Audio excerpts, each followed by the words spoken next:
حضرت عائشہ رضی اللہ تعالیٰ عنہ بیان کرتی ہیں رسول اللہ صلی اللہ علیہ وسلم نے فرمایا جب تم میں سے کوئی کھائے اور اپنے کھانے پر اللہ کا نام لینا بھول جائے تو وہ کہے اس کا آغاز و اختتام اللہ کے نام سے۔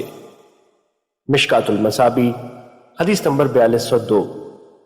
حضرت امیہ بن مخشی رضی اللہ تعالیٰ عنہ بیان کرتے ہیں ایک آدمی کھانا کھا رہا تھا، اس نے بسم اللہ نہیں پڑھی تھی حتیٰ کہ ایک لقمہ باقی رہ گیا، اور وہ لقمہ جب اس نے اسے منہ کی طرف اٹھایا تو اس نے کہا بسم اللہ اولہ و آخرہ، تو یہ سن کر نبی صلی اللہ علیہ وسلم مسکرا دیے، پھر فرمایا شیطان اس کے ساتھ کھاتا رہا حتیٰ کہ جب اس نے اللہ کا نام لیا تو اس نے اپنے پیٹ کا سب کچھ قے کر دیا۔ مشکات المصابیح حدیث نمبر 4203۔ ماجہ اور امام دارمی نے سنان بن سنہ عن ابیہ کی سند سے روایت کیا ہے۔ مشکات المصابیح حدیث نمبر 4206۔ حضرت ابو ایوب رضی اللہ تعالیٰ عنہ بیان کرتے ہیں جب رسول اللہ صلی اللہ علیہ وسلم کھانا کھاتے یا کوئی چیز نوش فرماتے تو یہ دعا پڑھتے، ہر قسم کی تعریف اللہ کے لیے ہے جس نے کھانا کھلایا پلایا اور اسے حلق سے اترنے والا بنایا پھر اس کے نکلنے کی راہ بنائی۔ مشکات المصابیح حدیث نمبر 4207۔ حضرت ابن عباس رضی اللہ تعالیٰ عنہ سے روایت ہے کہ نبی صلی اللہ علیہ وسلم بیت الخلاء سے باہر تشریف لائے تو آپ کی خدمت میں کھانا پیش کیا گیا۔ صحابہ نے عرض کیا کہ ہم آپ کی خدمت میں وضو کا پانی پیش نہ کریں؟ آپ صلی اللہ علیہ وسلم نے فرمایا مجھے وضو کا حکم صرف اس وقت دیا گیا ہے جب میں نماز پڑھنے کا ارادہ کروں۔ مشکات المصابیح حدیث نمبر 4209۔ حارث بن جز رضی اللہ تعالیٰ عنہ بیان کرتے ہیں رسول اللہ صلی اللہ علیہ وسلم مسجد میں تشریف فرما تھے کہ آپ کی خدمت میں روٹی اور گوشت پیش کیا گیا تو آپ نے تناول فرمایا اور ہم نے بھی آپ کے ساتھ کھایا، پھر آپ کھڑے ہوئے اور نماز پڑھی، ہم نے بھی آپ کے ساتھ نماز پڑھی، اور ہم نے اس سے زیادہ کچھ نہیں کیا کہ ہم نے کنکریوں کے ساتھ اپنے ہاتھ صاف کر لیے۔ مشکات المصابیح حدیث نمبر 4213۔ ابو ہریرہ رضی اللہ تعالیٰ عنہ بیان کرتے ہیں رسول اللہ صلی اللہ علیہ وسلم کی خدمت میں گوشت کی دستی پیش کی گئی اور آپ دستی کا گوشت پسند فرمایا کرتے تھے، آپ نے دانتوں کے ساتھ اس سے نوچ لیا۔ مشکات المصابیح حدیث نمبر 4214۔ حضرت ابو ہریرہ رضی اللہ تعالیٰ عنہ بیان کرتے ہیں رسول اللہ صلی اللہ علیہ وسلم کی خدمت میں گوشت کی دستی پیش کی گئی اور آپ دستی کا گوشت پسند فرمایا کرتے تھے، آپ نے دانتوں کے ساتھ اس سے نوچ لیا۔ مشکات المصابیح حدیث نمبر 4214۔ حضرت ام منذر رضی اللہ تعالیٰ عنہ بیان کرتی ہیں رسول اللہ صلی اللہ علیہ وسلم میرے گھر تشریف لائے اور حضرت علی رضی اللہ تعالیٰ عنہ بھی آپ کے ہمراہ تھے، ہمارے گھر میں کھجور کے خوشے لٹک رہے تھے، رسول اللہ صلی اللہ علیہ وسلم انہیں تناول فرمانے لگے اور حضرت علی بھی آپ کے ساتھ کھانے لگے۔ رسول اللہ صلی اللہ علیہ وسلم نے حضرت علی سے فرمایا علی باز رہو کیونکہ تم ابھی ابھی صحت یاب ہوئے ہو۔ وہ بیان کرتی ہیں میں نے ان کے لیے چقندر اور جو پکائے تو نبی صلی اللہ علیہ وسلم نے فرمایا علی یہ کھاؤ کیونکہ یہ تمہارے لیے زیادہ موزوں ہے۔ مشکات المصابیح حدیث نمبر 4216۔ حضرت ابو ہریرہ رضی اللہ تعالیٰ عنہ بیان کرتے ہیں رسول اللہ صلی اللہ علیہ وسلم نے فرمایا جس شخص کے ہاتھ پر چکنائی لگی ہو اور وہ اسے دھوئے بغیر سو جائے پھر کوئی چیز اسے کاٹ لے تو وہ شخص اپنے آپ کو ہی ملامت کرے۔ مشکات المصابیح حدیث نمبر 4219۔ حضرت ابو اسید انصاری رضی اللہ تعالیٰ عنہ بیان کرتے ہیں رسول اللہ صلی اللہ علیہ وسلم نے فرمایا زیتون کا تیل کھاؤ اور بدن پر لگاؤ کیونکہ وہ مبارک درخت سے ہے۔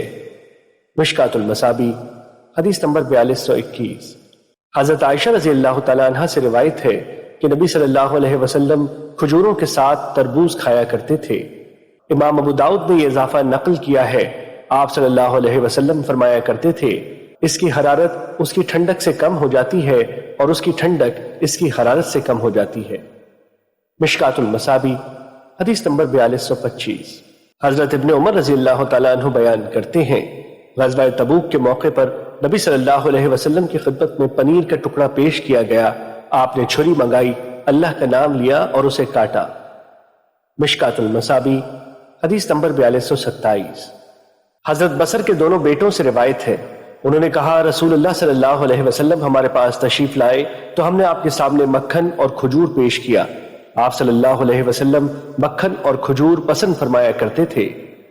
مشکات المصابیح حدیث نمبر 4232۔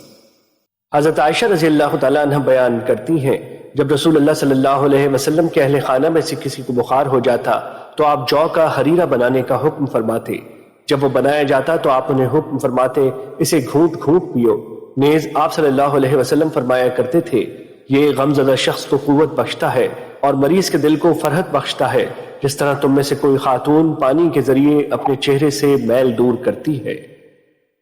مشکات المصابی حدیث نمبر 4234۔ حضرت حذیفہ رضی اللہ تعالیٰ عنہ بیان کرتے ہیں جب ہم نبی صلی اللہ علیہ وسلم کے ساتھ کسی کھانے میں شریک ہوتے تو ہم کھانے کے لیے ہاتھ نہیں بڑھاتے تھے جب تک رسول اللہ صلی اللہ علیہ وسلم شروع نہیں فرماتے تھے اور آپ اپنا ہاتھ بڑھاتے تھے۔ ایک مرتبہ ہم آپ کے ساتھ کھانے میں شریک ہوئے تو ایک بچی آئی گویا اسے دھکیلا جا رہا ہے۔ اس نے کھانے میں اپنا ہاتھ رکھنا چاہا تو رسول اللہ صلی اللہ علیہ وسلم نے اسے ہاتھ سے پکڑ لیا۔ پھر ایک دیہاتی آیا، وہ بھی اسی طرح تھا جیسے اسے دھکیلا جا رہا ہو، آپ نے اسے بھی ہاتھ سے پکڑ لیا۔ پھر رسول اللہ صلی اللہ علیہ وسلم نے فرمایا شیطان اس کھانے پر جس پر اللہ کا نام نہ لیا جائے دسترس حاصل کر لیتا ہے۔ وہ اس بچی کو لے کر آیا تاکہ وہ اس کے ذریعے دسترس حاصل کر سکے، لیکن میں نے اسے ہاتھ سے پکڑ لیا۔ پھر وہ اس دیہاتی کو لایا تاکہ اس کے ذریعے دسترس حاصل کر سکے، لیکن میں نے اسے بھی ہاتھ سے پکڑ لیا۔ اس ذات کی قسم جس کے ہاتھ میں میری جان ہے، بے شک اس شیطان کا ہاتھ اس بچی کے ہاتھ کے ساتھ میرے ہاتھ میں ہے۔ اور ایک روایت میں الفاظ زیادہ ہیں۔ پھر آپ صلی اللہ علیہ وسلم نے اللہ کا نام لیا اور کھایا۔ مشکات المصابی حدیث نمبر 4237۔ حضرت ابو ہریرہ رضی اللہ تعالیٰ عنہ بیان کرتے ہیں رسول اللہ صلی اللہ علیہ وسلم نے فرمایا جو شخص اللہ اور یوم آخرت پر ایمان رکھتا ہے وہ اپنے مہمان کی عزت کرے۔ جو شخص اللہ اور یوم آخرت پر ایمان رکھتا ہے وہ اپنے پڑوسی کو تکلیف نہ پہنچائے، اور جو شخص اللہ اور یوم آخرت پر ایمان رکھتا ہے وہ خیر و بھلائی کی بات کرے ورنہ خاموش رہے۔ ایک دوسری روایت میں پڑوسی کے بجائے یہ الفاظ ہیں جو شخص اللہ اور یوم آخرت پر ایمان رکھتا ہے وہ صلہ رحمی کرے۔ مشکات المصابی حدیث نمبر 4243۔ حضرت ابو شریح کعبی رضی اللہ تعالیٰ عنہ سے روایت ہے کہ رسول اللہ صلی اللہ علیہ وسلم نے فرمایا جو شخص اللہ اور یوم آخرت پر ایمان رکھتا ہے وہ اپنے مہمان کی عزت کرے، اور وہ ایک دن ایک رات ہے اور ضیافت 3 دن کے لیے ہے، اس کے بعد صدقہ ہے، اور مہمان کے لیے حلال نہیں کہ وہ میزبان کے ہاں اس قدر قیام کرے کہ وہ اسے تنگی میں مبتلا کر دے۔ مشکات المصابی حدیث نمبر 4244۔ حضرت عقبہ بن عامر رضی اللہ تعالیٰ عنہ بیان کرتے ہیں میں نے نبی صلی اللہ علیہ وسلم سے عرض کیا آپ ہمیں بھیجتے ہیں اور ہم کسی قوم کے ہاں پڑاؤ ڈالتے ہیں تو وہ ہماری مہمان نوازی نہیں کرتے، اس بارے میں جناب کا کیا حکم ہے؟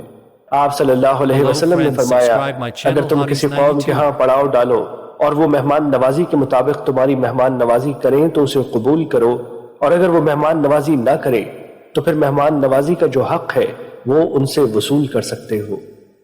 مشکات المصابی حدیث نمبر 4245۔ حضرت ابو ہریرہ رضی اللہ تعالیٰ عنہ بیان کرتے ہیں کسی روز یا کسی رات رسول اللہ صلی اللہ علیہ وسلم گھر سے باہر تشریف لائے تو آپ کی حضرت ابو بکر اور حضرت عمر رضی اللہ تعالیٰ عنہ سے ملاقات ہو گئی۔ آپ صلی اللہ علیہ وسلم نے فرمایا اس وقت تمہیں کس چیز نے تمہارے گھروں سے نکالا؟ انہوں نے عرض کیا بھوک نے۔ آپ صلی اللہ علیہ وسلم نے فرمایا اس ذات کی قسم جس کے ہاتھ میں میری جان ہے، مجھے بھی اسی چیز نے نکالا جس نے تمہیں نکالا ہے، چلو۔ وہ آپ کے ساتھ چل دیے۔ آپ ایک انصاری صحابی کے پاس تشریف لائے لیکن وہ گھر پر نہیں تھے۔ جب اس کی اہلیہ نے آپ کو دیکھا تو کہا خوش آمدید۔ رسول اللہ صلی اللہ علیہ وسلم نے انہیں فرمایا فلاں کہاں ہے؟ اس نے عرض کیا وہ ہمارے لیے میٹھا پانی لینے گئے ہیں۔ اتنے میں وہ انصاری بھی تشریف لے آئے۔ انہوں نے رسول اللہ صلی اللہ علیہ وسلم اور آپ کے دونوں ساتھیوں کو دیکھا تو پکار اٹھے الحمدللہ، مہمانی کے لحاظ سے آج کا دن میرے لیے بہت ہی باعث عزت ہے۔ راوی بیان کرتے ہیں وہ شخص گیا اور کھجوروں کا خوشہ لایا جس میں کچی، پکی اور عمدہ ہر قسم کی کھجوریں تھی۔ اس نے عرض کیا آپ انہیں تناول فرمائے، اور خود اس نے چھری پکڑ لی۔ رسول اللہ صلی اللہ علیہ وسلم نے اسے فرمایا دودھ دینے والی بکری سے احتیاط کرنا۔ اس نے ان کی خاطر بکری ذبح کی۔ انہوں نے اس بکری کا گوشت کھایا اور کھجوریں کھائیں اور پانی پیا۔ جب وہ سیر و سیراب ہو گئے تو رسول اللہ صلی اللہ علیہ وسلم نے حضرت ابو بکر اور حضرت عمر رضی اللہ تعالیٰ عنہ سے فرمایا اس ذات کی قسم جس کے ہاتھ میں میری جان ہے، روز قیامت تم سے ان نعمتوں کے بارے میں سوال کیا جائے گا بھوک نے تمہیں تمہارے گھروں سے نکالا، پھر تم ان نعمتوں سے مستفید ہو کر واپس جاؤ گے۔ مشکات المصابی حدیث نمبر 4246۔ حضرت مقدام بن مادی کرب رضی اللہ تعالیٰ عنہ سے روایت ہے کہ انہوں نے نبی صلی اللہ علیہ وسلم کو فرماتے ہوئے سنا، کوئی مسلمان کسی قوم کے ہاں مہمان ٹھہرے لیکن وہ حق ضیافت سے محروم رہے تو اس کی نصرت کرنا ہر مسلمان پر حق ہے، حتیٰ کہ وہ اس کے مال اور اس کی زراعت سے اس کا حق ضیافت لے لے۔ اور ابو داؤد کی روایت میں ہے، جو کسی قوم کے ہاں مہمان ٹھہرا لیکن انہوں نے اس کی ضیافت نہ کی تو وہ اپنے حق ضیافت کے برابر ان کے مال سے لے سکتا ہے۔ مشکات المصابی حدیث نمبر 4247۔ حضرت ابو احوص جشمی اپنے والد سے روایت کرتے ہیں، انہوں نے کہا، میں نے عرض کیا، اللہ کے رسول مجھے بتائیں کہ اگر میں کسی شخص کے پاس سے گزروں تو وہ میری ضیافت نہ کرے لیکن اس کے بعد وہ میرے پاس سے گزرے تو کیا میں اس کی ضیافت کروں یا اس کو بدلہ دوں کہ ضیافت نہ کروں؟ آپ صلی اللہ علیہ وسلم نے فرمایا، بلکہ ضیافت کرو۔ مشکات المصابی حدیث نمبر 4248۔ حضرت انس رضی اللہ تعالیٰ عنہ یا ان کے علاوہ کسی صحابی سے روایت ہے کہ رسول اللہ صلی اللہ علیہ وسلم نے حضرت سعد بن عبادہ رضی اللہ تعالیٰ عنہ سے اجازت طلب کی اور فرمایا، السلام علیکم ورحمۃ اللہ۔ حضرت سعد نے عرض کیا، وعلیکم السلام ورحمۃ اللہ، لیکن انہوں نے نبی صلی اللہ علیہ وسلم کو آواز نہ سنائی، حتیٰ کہ آپ نے 3 مرتبہ سلام کیا اور حضرت سعد نے بھی 3 مرتبہ سلام کا جواب دیا لیکن آپ کو نہ سنایا۔ جب نبی صلی اللہ علیہ وسلم واپس تشریف لے گئے تو حضرت سعد آپ کے پیچھے گئے اور عرض کیا، اللہ کے رسول میرے والدین آپ پر قربان ہو، آپ نے جتنی بار بھی سلام کیا میں نے اسے سنا اور آپ کو جواب عرض کیا، لیکن میں نے آپ کو اس لیے نہیں سنایا کہ میں پسند کرتا تھا کہ آپ سے زیادہ سلامتی اور برکت حاصل کر سکوں۔ پھر وہ گھر تشریف لائے تو انہوں نے آپ کی خدمت میں منقع پیش کیا تو نبی صلی اللہ علیہ وسلم نے اسے کھایا۔ جب آپ فارغ ہوئے تو فرمایا، نیکوکار تمہارا کھانا کھاتے رہے، فرشتے تم پر رحمتیں بھیجے اور روزے دار تمہارے ہاں افطار کرتے رہے۔ مشکات المصابی حدیث نمبر 4249۔ حضرت عبداللہ بن بصر رضی اللہ تعالیٰ عنہ بیان کرتے ہیں، نبی صلی اللہ علیہ وسلم کا ایک برتن تھا جسے 4 آدمی اٹھاتے تھے، اسے غرہ کہا جاتا تھا۔ جب وہ چاش کا وقت ہو جانے پر نماز چاش پڑھ لیتے تو وہ برتن لایا جاتا اور اس میں سرید تیار کیا جاتا، پھر صحابہ کرام اس کے گرد جمع ہوتے۔ جب وہ زیادہ ہو جاتے تو رسول اللہ صلی اللہ علیہ وسلم 2 زانو ہو کر بیٹھ جاتے۔ کسی عرابی نے کہا، یہ کس طرح بیٹھنا ہے؟ نبی صلی اللہ علیہ وسلم نے فرمایا، اللہ نے مجھے متواضع سخی بنایا ہے اور مجھے متکبر سرکش نہیں بنایا۔ پھر فرمایا، اس برتن کے اطراف سے کھاؤ اور اس کے وسط کو چھوڑ دو، اس میں برکت عطا کی جائے گی۔ مشکات المصابی حدیث نمبر 4251۔ حضرت ابو اسیب رضی اللہ تعالیٰ عنہ بیان کرتے ہیں، ایک رات رسول اللہ صلی اللہ علیہ وسلم باہر تشریف لائے، میرے پاس سے گزرے تو مجھے آواز دی، میں آپ کی خدمت میں حاضر ہوا۔ پھر آپ حضرت ابو بکر رضی اللہ تعالیٰ عنہ کے پاس سے گزرے تو انہیں بھی آواز دی، وہ بھی آپ کی خدمت میں حاضر ہوئے۔ پھر آپ حضرت عمر رضی اللہ تعالیٰ عنہ کے پاس سے گزرے تو انہیں بھی آواز دی، وہ بھی آپ کی خدمت میں حاضر ہوئے۔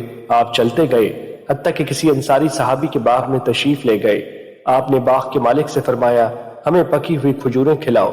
وہ ایک خوشہ لائے جسے رسول اللہ صلی اللہ علیہ وسلم اور آپ کے ساتھیوں نے کھایا۔ پھر آپ نے ٹھنڈا پانی منگایا اور اسے نوش فرمایا۔ پھر فرمایا، روز قیامت تم سے ان نعمتوں کے بارے میں پوچھا جائے گا۔ راوی بیان کرتے ہیں، حضرت عمر رضی اللہ تعالیٰ عنہ نے وہ خوشہ پکڑ کر زمین پر مارا حتیٰ کہ وہ کھجوریں رسول اللہ صلی اللہ علیہ وسلم کے سامنے بکھر گئیں۔ پھر عرض کیا، اللہ کے رسول، کیا روز قیامت ہم سے ان کے متعلق پوچھا جائے گا؟ آپ صلی اللہ علیہ وسلم نے فرمایا، ہاں، مگر 3 چیزوں کے متعلق سوال نہیں ہوگا، وہ کپڑا جس سے آدمی اپنا سطر ڈھانپتا ہے، یا روٹی کا ٹکڑا جس سے وہ اپنی بھوک مٹاتا ہے، یا وہ کمرہ جس میں وہ گرمی سردی میں رہائش رکھتا ہے۔ مشکات المصابی حدیث نمبر 4253۔ حضرت اسماء بنت یزید رضی اللہ تعالیٰ عنہ بیان کرتی ہیں، نبی صلی اللہ علیہ وسلم کی خدمت میں کھانا پیش کیا گیا تو آپ نے وہ ہمیں عنایت فرما دیا۔ ہم نے عرض کیا، ہمیں کھانے کی چاہت نہیں۔ آپ نے فرمایا، بھوک اور جھوٹ جمع نہ کرو۔ مشکات المصابی حدیث نمبر 4256۔ حضرت انس رضی اللہ تعالیٰ عنہ بیان کرتے ہیں، رسول اللہ صلی اللہ علیہ وسلم پینے کے دوران 3 سانس لیا کرتے تھے، اور امام مسلم نے ایک روایت میں یہ اضافہ نقل کیا ہے۔ آپ صلی اللہ علیہ وسلم فرماتے تھے، یہ 3 سانس لینا زیادہ پیاس بجھاتا ہے، صحت افزا ہے اور زیادہ باعث ہضم ہے۔ مشکات المصابیح حدیث نمبر 4263۔ حضرت ابن عباس رضی اللہ تعالیٰ عنہ بیان کرتے ہیں رسول اللہ صلی اللہ علیہ وسلم نے مشکیزے کے منہ سے پینے سے منع فرمایا ہے۔ مشکات المصابیح حدیث نمبر 4264۔ حضرت ابو سعید خدری رضی اللہ تعالیٰ عنہ بیان کرتے ہیں رسول اللہ صلی اللہ علیہ وسلم نے مشکیزوں کے منہ موڑ کر ان سے پانی پینے سے منع فرمایا ہے، اور ایک روایت میں اضافہ نقل کیا ہے مشکیزوں کا منہ موڑنا یہ ہے کہ اس کا دہانہ الٹا کر کر پھر ان سے پیا جائے۔ مشکات المصابیح حدیث نمبر 4265۔ حضرت انس رضی اللہ تعالیٰ عنہ نبی صلی اللہ علیہ وسلم سے روایت کرتے ہیں کہ آپ نے منع فرمایا کہ آدمی کھڑا ہو کر پیے۔ مشکات المصابیح حدیث نمبر 4266۔ حضرت ابو ہریرہ رضی اللہ تعالیٰ عنہ بیان کرتے ہیں رسول اللہ صلی اللہ علیہ وسلم نے فرمایا تم میں سے کوئی شخص کھڑا ہو کر نہ پیے، تم میں سے جو شخص بھول جائے تو وہ قے کر دے۔ مشکات المصابیح حدیث نمبر 4267۔ حضرت ابن عباس رضی اللہ تعالیٰ عنہ بیان کرتے ہیں میں نے ڈول میں آب زمزم نبی صلی اللہ علیہ وسلم کی خدمت میں پیش کیا تو آپ نے کھڑے ہو کر نوش فرمایا۔ مشکات المصابیح حدیث نمبر 4268۔ حضرت علی رضی اللہ تعالیٰ عنہ سے روایت ہے کہ انہوں نے نماز ظہر ادا کی، پھر لوگوں کے مسائل حل کرنے کے لیے وہ کوفے کے چبوترے پر بیٹھ گئے حتیٰ کہ نماز عصر کا وقت ہو گیا۔ پھر پانی لایا گیا تو انہوں نے پانی پیا، اپنا چہرہ اور ہاتھ دھوئے، اور راوی نے ذکر کیا آپ نے اپنا سر اور دونوں پاؤں دھوئے، پھر کھڑے ہوئے اور بچا ہوا پانی کھڑے ہو کر پیا۔ پھر فرمایا لوگ کھڑے ہو کر پینا ناپسند کرتے ہیں، جبکہ نبی صلی اللہ علیہ وسلم نے اسی طرح کیا جیسے میں نے کیا۔ مشکات المصابیح حدیث نمبر 4269۔ حضرت جابر رضی اللہ تعالیٰ عنہ سے روایت ہے کہ نبی صلی اللہ علیہ وسلم ایک انصاری صحابی کے پاس تشریف لے گئے اور آپ کے ساتھ آپ کے ایک ساتھی بھی تھے۔ آپ نے سلام کیا تو اس آدمی نے سلام کا جواب دیا جبکہ آدمی باغ کو پانی لگا رہا تھا۔ نبی صلی اللہ علیہ وسلم نے فرمایا اگر تیرے پاس رات کا باسی پانی مشکیزے میں ہے تو ٹھیک، ورنہ ہم تالاب سے منہ لگا کر پی لیتے ہیں۔ اس آدمی نے عرض کیا میرے پاس رات کا باسی پانی ہے۔ وہ سائبان کی طرف گیا، پیالے میں پانی ڈالا، پھر اس پر گھر میں پلی ہوئی بکری کا دودھ دوہا اور اسے آپ صلی اللہ علیہ وسلم کی خدمت میں پیش کیا تو نبی صلی اللہ علیہ وسلم نے نوش فرمایا۔ وہ آدمی دوبارہ لایا تو اس آدمی نے پیا جو کہ آپ کے ساتھ تھا۔ مشکات المصابیح حدیث نمبر 4270۔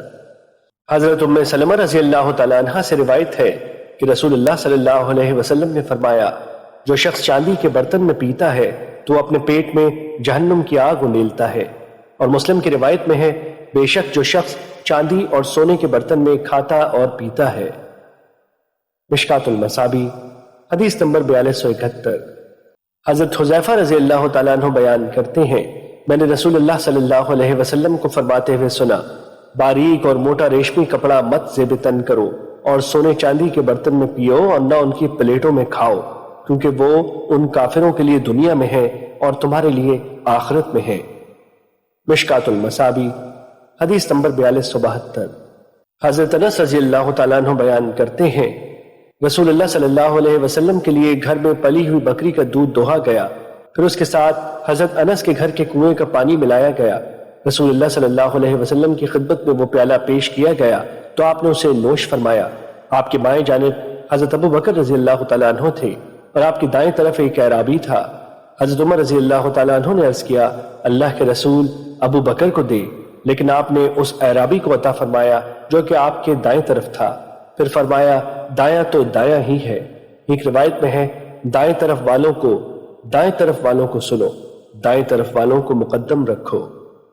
مشکات المصابیح حدیث نمبر 4273۔ حضرت سہل بن سعد رضی اللہ تعالیٰ عنہ بیان کرتے ہیں نبی صلی اللہ علیہ وسلم کی خدمت میں ایک پیالہ پیش کیا گیا تو آپ نے اس سے نوش فرمایا۔ آپ کے دائیں طرف ایک چھوٹا سا لڑکا تھا جبکہ عمر رسیدہ لوگ آپ کے بائیں طرف تھے۔ آپ نے فرمایا لڑکے کیا تم اجازت دیتے ہو کہ میں یہ پیالہ عمر رسیدہ اشخاص کو دے دوں؟ اس نے کہا اللہ کے رسول میں آپ کی بچی ہوئی چیز اپنے علاوہ کسی کو دینا پسند نہیں کرتا۔ آپ صلی اللہ علیہ وسلم نے وہ اسے ہی عطا فرمایا۔ مشکات المصابیح حدیث نمبر 4274۔ حضرت ابن عمر رضی اللہ تعالیٰ عنہ بیان کرتے ہیں ہم رسول اللہ صلی اللہ علیہ وسلم کے عہد میں چلتے پھرتے اور کھڑے ہو کر بھی کھا پی لیا کرتے تھے۔ مشکات المصابیح حدیث نمبر 4275۔ حضرت عمر بن شعیب اپنے والد سے اور وہ اپنے دادا سے روایت کرتے ہیں، انہوں نے کہا، میں نے دیکھا رسول اللہ صلی اللہ علیہ وسلم کھڑے ہو کر بھی اور بیٹھ کر بھی پی لیا کرتے تھے۔ مشکات المصابیح حدیث نمبر 4276۔ حضرت ابن عباس رضی اللہ تعالیٰ عنہ بیان کرتے ہیں، رسول اللہ صلی اللہ علیہ وسلم نے برتن میں سانس لینے یا اس میں پھونک مارنے سے منع فرمایا ہے۔ مشکات المصابیح حدیث نمبر 4277۔ حضرت ابو سعید خدری رضی اللہ تعالیٰ عنہ سے روایت ہے کہ نبی صلی اللہ علیہ وسلم نے مشروب میں پھونک مارنے سے منع فرمایا تو ایک آدمی نے عرض کیا، برتن میں گرا ہوا تنکا دیکھوں تو پھر کیا کروں؟ آپ صلی اللہ علیہ وسلم نے فرمایا، اسے پھینک دو۔ اس نے عرض کیا، میں ایک سانس سے سیراب نہیں ہوتا۔ آپ صلی اللہ علیہ وسلم نے فرمایا، اپنے منہ سے پیالہ ہٹا پھر سانس لے۔ مشکات المصابیح حدیث نمبر 4279۔ حضرت ابو سعید خدری رضی اللہ تعالیٰ عنہ بیان کرتے ہیں، رسول اللہ صلی اللہ علیہ وسلم نے پیالے کے ٹوٹے ہوئے حصے سے پینے سے اور مشروب میں پھونک مارنے سے منع فرمایا ہے۔ مشکات المصابیح حدیث نمبر 4280۔ حضرت کبشہ رضی اللہ تعالیٰ عنہ بیان کرتی ہیں، رسول اللہ صلی اللہ علیہ وسلم میرے پاس تشریف لائے تو آپ نے لٹکے ہوئے مشکیزے سے کھڑے ہو کر پانی پیا۔ میں نے اس مشکیزے کی منہ کی طرف توجہ رکھی اور میں نے اس مشکیزے کے منہ کو کاٹ لیا۔ مشکات المصابیح حدیث نمبر 4281۔ حضرت عائشہ رضی اللہ تعالیٰ عنہ بیان کرتی ہیں، نبی صلی اللہ علیہ وسلم کے لیے سقیہ سے آب شیریں لایا جاتا تھا۔ مشہور ہے کہ وہ مدینے سے 2 روز کی مسافت پر ایک چشمہ ہے۔ مشکات المصابیح حدیث نمبر 4284۔ حضرت انس رضی اللہ تعالیٰ عنہ بیان کرتے ہیں، میں نے اپنے اس پیالے میں رسول اللہ صلی اللہ علیہ وسلم کو ہر قسم کا مشروب پلایا، شہد، نبیذ، پانی اور دودھ۔ مشکات المصابیح حدیث نمبر 4286۔ حضرت عائشہ رضی اللہ تعالیٰ عنہ بیان کرتی ہے، ہم رسول اللہ صلی اللہ علیہ وسلم کے لیے ایک مشکیزے میں نبیذ تیار کیا کرتی تھی جسے اوپر سے باندھ دیا جاتا تھا اور اس کے نیچے بھی منہ تھا۔ ہم صبح نبیذ تیار کرتی تو آپ اسے شام کو نوش فرما لیتے اور ہم شام کو تیار کرتی تو آپ اسے صبح کو نوش فرما لیتے تھے۔ مشکات المصابیح حدیث نمبر 4287۔ حضرت ابن عباس رضی اللہ تعالیٰ عنہ بیان کرتے ہیں، رسول اللہ صلی اللہ علیہ وسلم کے لیے رات کے پہلے حصے میں نبیذ تیار کی جاتی۔ جب اس دن صبح ہوتی تو آپ اسے نوش فرماتے اور رات کو بھی پیتے، اگلے دن اور اگلی رات بھی نوش فرماتے اور اگلے روز عصر تک نوش فرما لیتے۔ اگر کچھ بچ جاتی آپ اسے خادم کو پلا دیتے یا پھر آپ کے حکم پر اسے انڈیل دیا جاتا۔ مشکات المصابیح حدیث نمبر 4288۔ حضرت جابر رضی اللہ تعالیٰ عنہ بیان کرتے ہیں، رسول اللہ صلی اللہ علیہ وسلم کے لیے مشکیزے میں نبیذ تیار کی جاتی تھی۔ اگر وہ مشکیزہ نہ پاتے تو پھر آپ کے لیے پتھر کے برتن میں نبیذ تیار کی جاتی تھی۔ مشکات المصابیح حدیث نمبر 4289۔ حضرت ابن عمر رضی اللہ تعالیٰ عنہ سے روایت ہے کہ رسول اللہ صلی اللہ علیہ وسلم نے کدو کے بنائے ہوئے برتن، سبز گھڑے، روغن کیے ہوئے برتن اور لکڑی سے کریدے ہوئے برتن میں نبیذ تیار کرنے سے منع فرمایا، اور آپ نے چمڑے کے مشکیزوں میں نبیذ تیار کرنے کا حکم فرمایا۔ مشکات المصابیح حدیث نمبر 4290۔ حضرت بریدہ رضی اللہ تعالیٰ عنہ سے روایت ہے کہ رسول اللہ صلی اللہ علیہ وسلم نے فرمایا، میں نے تمہیں مذکورہ ظروف میں نبیذ تیار کرنے سے منع کیا تھا۔ کوئی ظرف یعنی برتن نہ تو کسی چیز کو حلال کرتا ہے اور نہ اسے حرام کرتا ہے، ہر نشہ آور چیز حرام ہے۔ ایک دوسری روایت میں ہے، فرمایا، میں نے چمڑے کے برتنوں کے علاوہ دیگر برتنوں میں مشروبات رکھنے پینے سے تمہیں منع کیا تھا، تم تمام برتنوں میں پیو مگر نشہ آور چیزیں مت پیو۔ مشکات المصابیح حدیث نمبر 4291۔ حضرت جابر رضی اللہ تعالیٰ عنہ بیان کرتے ہیں، ابو حمید انصاری رضی اللہ تعالیٰ عنہ نقی سے دودھ کا برتن لے کر نبی صلی اللہ علیہ وسلم کی خدمت میں حاضر ہوئے تو نبی صلی اللہ علیہ وسلم نے فرمایا، تم نے اسے ڈھانپا کیوں نہیں؟ خواہ تم عرض کے بل اس پر ایک لکڑی رکھ لیتے۔ مشکات المصابیح حدیث نمبر 4299۔ حضرت ابن عمر رضی اللہ تعالیٰ عنہ نبی صلی اللہ علیہ وسلم سے روایت کرتے ہیں، آپ صلی اللہ علیہ وسلم نے فرمایا، تم سوتے وقت اپنے گھروں میں آگ کو جلتے ہوئے مت چھوڑو۔ مشکات المصابی حدیث number 4300۔ Hello friends, subscribe my channel Hotties 92.